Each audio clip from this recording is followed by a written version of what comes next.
Here's a question that's been bothering me all week.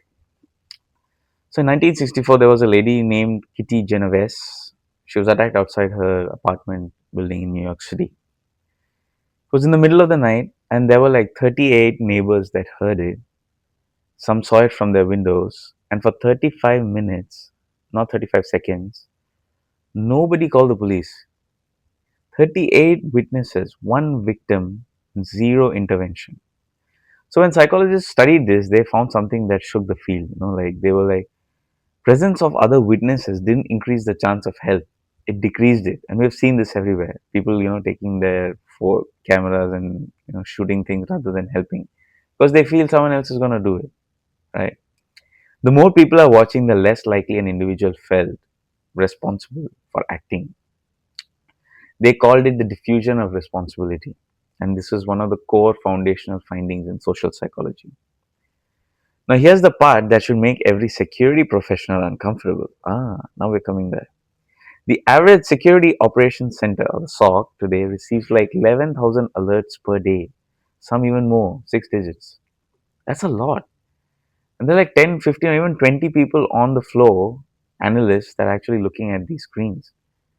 And every year, the industry keeps adding now AI systems. Now we're talking about agentic AI in SOC as well. My question to you is this: have we built the largest bystander scenario in the history of technology? Welcome to the intersection, guys. This is episode number 2. I'm Avinash, and we're here to talk about the usual intersection between cybersecurity, artificial intelligence, and the psychology behind both of them. It's my favorite topics. Today, we're going to go somewhere that has nothing to do with hackers and tricking people. No phishing, no deep fakes, no con artists, no social engineering. Today, we're going to talk about a failure mode that emerges from the opposite condition. That is like too much watching, too many watchers, and the quiet, the catastrophe that happens when there's collective vigilance and not collective paralysis. Today, we're going to look at a failure mode that emerges from the opposite condition. There's too much watching, too many watchers. And what happens when collective vigilance becomes collective paralysis? We're going to go through this in like 3 moments. As usual, we're going to go the cybersecurity angle, the AI angle, and the psychology angle, right? And then tie it together in a way that makes sense and is more relevant to a leader or maybe a SOC manager to kind of understand what we're doing and how to mitigate them. So let's go. So for those who haven't been in a SOC, let me describe to you what it is, right? It's not like a Hollywood movie. It's not like, oh, everyone's looking at the screen and, oh, there are a lot of alerts coming in and, you're doing some cool stuff. I'm not saying it's not a cool job. It's 100% cool, but it's still a bunch of people. It's like a call center, right? You're looking at a screen. There are a huge set of alerts, and queues are coming in. You got to triage that, look at the alert, see if it's real, and then dismiss it if it's not, or then move on to the next one. Now, the number of alerts generated by modern security technology like CMs, EDRs, it's humongous. It's exploded, and we're looking at 6-digit numbers every day. In the dirty secret of this industry is that 50% of these alerts, they are false positive. So you have a bunch of human beings doing cognitively demanding work, wading through a lot of signals, which is basically noise, for that handful of real problems that are actually there. And recently, in FBI released like the Internet Crime Complaint Center report this month, and they say it's lost the cybercrime losses are 20.8 billion last year. That's a 26% jump. We're not getting better at this. Like, what's the issue? Where the losses are accelerating. And when researchers and journalists like be asking CISOs like, how did this happen? How is it's so often? And then the answer that you get is the alert was there, it was fired. I'm sure somebody saw it, but it just got buried. And I want you guys to think about this for a second. The alert was there, it fired, and somebody saw it. This is not a technology problem. It's not a gap in the tooling. It's not something which you can fix with technology, right? It's an entirely different problem. And the industry frames this as alert fatigue, which sounds like a clinical, issue. It implies that the analyst got tired. But I think the framing is a bit incomplete in a way.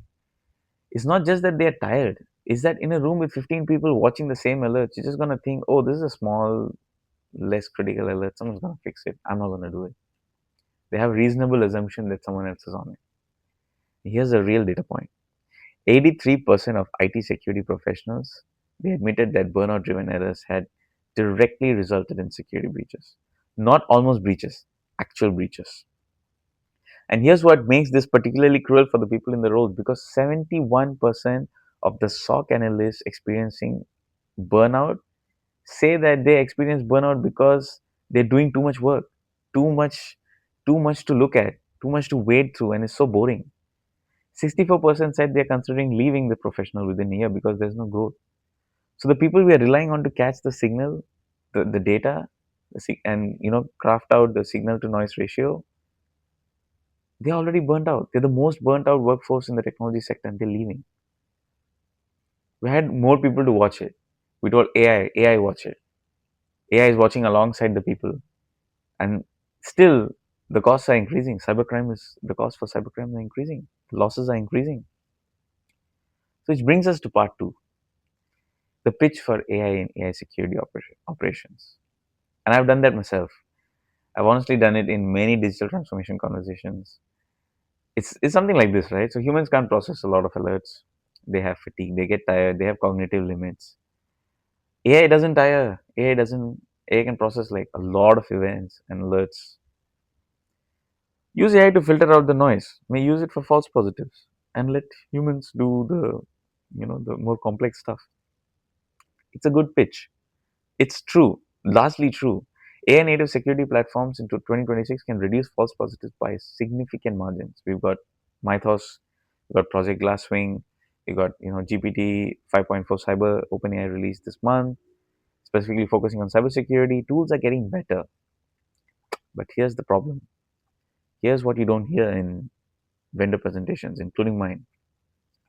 When you introduce an AI system that is supposed to be doing the watching, you don't just reduce the alert volume, you shift the human sense of responsibility.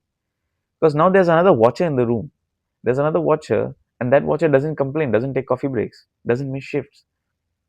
So a recent piece from Grab the Axe this week put a name to this. It's called AI induced alert fatigue. And I think it's very relevant because the AI is generating alerts, but it's also paradoxically generating the impression that the monitoring is handled. The AI flagged it, can become a reason to look and say, okay, I mean, the AI is probably looking at it. The AI is much smarter than me. It'll probably reevaluate it over time. Maybe it'll escalate it if it gets worse. Maybe it knows something I don't. It's possible. This is automation bias, and it's a very well documented psychological phenomenon. The tendency to defer to an automated system, especially when the automated system is perceived to be better than you, right? This is what happens, like you have 15 human analysts, another 10 AI agents, all of them in a metaphorical room looking at the same screen. You have so many watches, and diffusion of responsibility, you'll see when we talk about a little later, scales with the number of watchers. More watchers doesn't mean more action, it means less. There's a second AI layer here that I find more interesting, which is the shadow AI problem. IBM data confirmed that breaches involving unsanctioned AI tools, which is basically like employees using AI apps that IT doesn't know about, it costs enterprises $670,000 more per incident than a standard breach. And 86% of the organizations have no visibility into their AI tools, which AI tools the employees are using, which is even worse. So we're in a world where AI is being deployed to watch the security perimeter, while a parallel universe of unmonitored AI is operating inside the organization, creating absolutely new attack surfaces. And nobody in either case feels fully responsible. The official AI is handling the monitoring. Somebody else is keeping track of all the shadow tools. Like, can't be that nobody's watching it, right? Two rooms, 16 watchers in one, nobody in the other. Both failure flows the same psychological logic. Let's go back to the Kitty Genovese story. When the story first spread, the framing was, New Yorkers are so cold. People are like indifferent. Society is broken.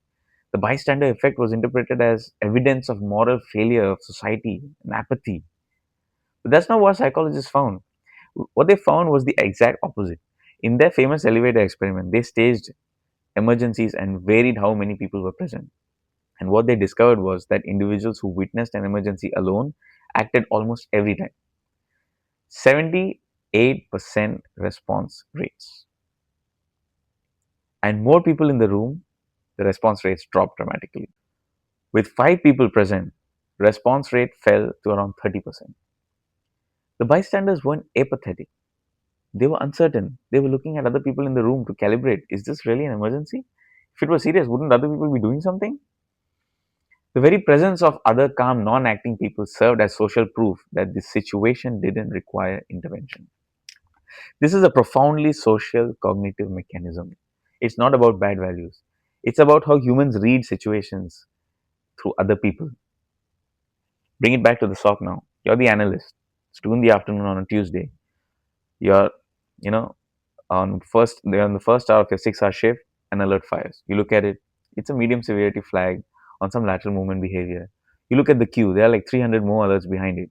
You look around the room, nobody else seems alarmed. It's okay. AI triage has given it like a 4.2 on 10. Your colleague just dismissed the one before it. Is it a real threat or is it noise?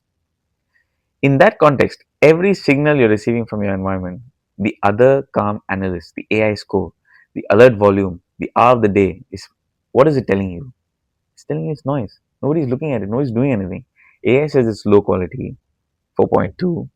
People are not doing anything. And the most cognitively efficient thing to do, given that you have tons of alerts coming in later, is to trust the ambient signal and move on. This is not laziness. It's the human brain doing exactly what evolution built it to do: use social context to fill in uncertainty. And in most environments, that's adaptive. In a security operations center, it's catastrophic. And here's the thing about the bystander effect that the psychologists found: it's extremely hard to overcome with awareness. Knowing about the bystander effect doesn't cure it. What reduces it is the structural intervention, specifically assigning individual responsibility. When one person is named and they are told you are responsible for watching this, response rates go back up. The diffusion stops when the diffusion is structurally prevented. There's a related phenomenon worth naming here, which is pluralistic ignorance. This is amazing. Check this out. When everyone privately doubts the group consensus but publicly conforms to it, and we do this every day because they assume their private doubt is unique. So in the SOC, every analyst might be privately thinking, that this alert looked a bit odd, but then dismisses it because nobody else flags it. They assume that their instinct is wrong because they're the newest person or the most tired or the most junior. So pluralistic ignorance and the bystander effect compound each other. The result is a room full of intelligent, well trained, well intentioned people, plus an AI system, all of whom are waiting for someone else to decide that this is serious. And here's the intersection I want to leave you with.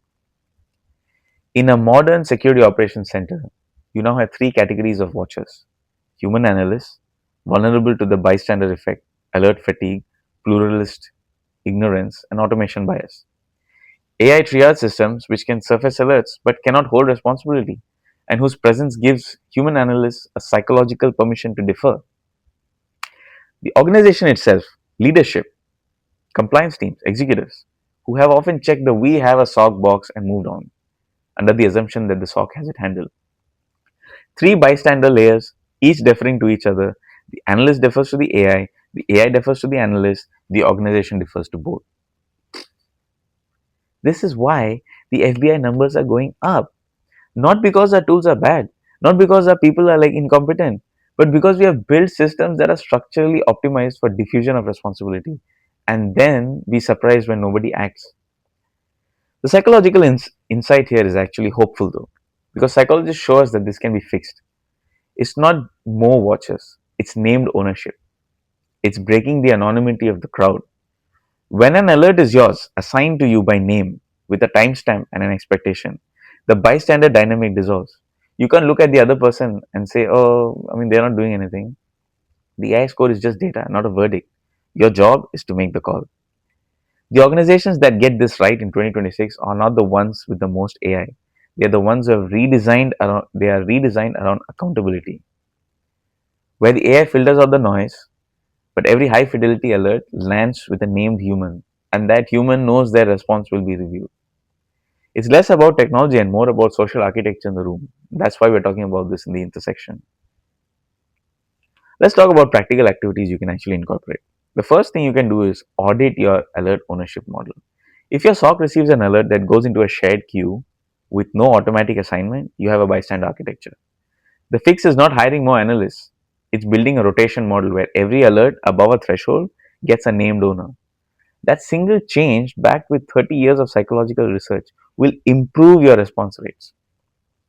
It sounds obvious, right? Almost nobody does it systematically. The second one is treat your AI systems as a watcher, not a decider.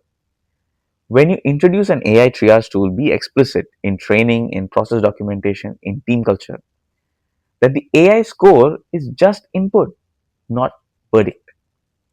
Run deliberate exercises where analysts are asked to override the AI and document why. The goal is to keep the human sense of personal agency alive. Automation bias is real, and the antidote is only practice, not policy. And the third one, create channels for pluralistic ignorance to surface. Give your analysts a low friction way to say, this felt odd to me, without needing to justify it against an AI score or a senior colleague's dismissal. Anomaly journals, end of shift voice memos, maybe a dedicated Slack channel. Format doesn't matter. What matters is that private thought, that doubt that has been there, like something is wrong, you must be able to address it before it goes silent. Some of the most important breach detections in history started with a junior analyst's gut feeling that something was not right. We started today with 38 neighbors who heard Kitty Genovese and did nothing. Not because they were cruel, but because the presence of others dissolved their individual sense of responsibility. I think we need to take that seriously as an industry because we spent the last decade building security tools that increase the number of watchers. More analysts, more AI systems, more dashboards with more charts showing more alerts. And psychologists who look at this will ask one question: do you know who's responsible? Not who can see it, but who's responsible. The answer to the cybersecurity crisis isn't a better algorithm. It might be a better room, smaller, with fewer people, but with a name next to each alert, where the individual can't diffuse into the crowd because there is no crowd. There's just a person, a screen, and a decision. Here's the question I'll leave you with. In your organization, wherever you sit, when the critical alert fires at 2 in the morning, do you know whose name is on it? Not whose team, whose name.